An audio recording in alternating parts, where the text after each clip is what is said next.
మహారాష్ట్రలో శాంతి భద్రతలపై కేంద్ర యువజన వ్యవహారాల శాఖ సహాయ మంత్రి రక్ష ఖడ్సే ఆందోళన వ్యక్తం చేశారు. జల్గావ్ జిల్లా ముక్తై నగరంలో ఇటీవల జరిగిన ఓ కార్యక్రమంలో పాల్గొన్న తన కుమార్తెను కొందరు యువకులు వేధించారని పేర్కొన్నారు. ఇందుకు సంబంధించి పోలీసులకు ఫిర్యాదు చేసినట్లు వెల్లడించారు. మహాశివరాత్రి సందర్భంగా ఏటా సంత్ ముక్తై యాత్ర నిర్వహిస్తారని, ఆ యాత్రకు వెళ్తానని తన కుమార్తె కోరడంతో సెక్యూరిటీ సాయంతో అక్కడకు పంపించానన్నారు.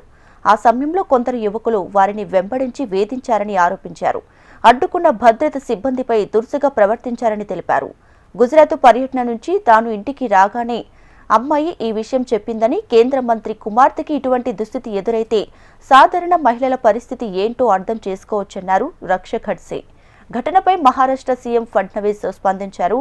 ఇక ఘటనకు సంబంధించి కొందరిని అరెస్ట్ చేశామని, మిగతా వారిని త్వరలో అరెస్ట్ చేస్తామన్నారు దేవేంద్ర ఫడ్నవీస్. మహిళలపై వేధింపులను ఉపేక్షించేది లేదన్నారు.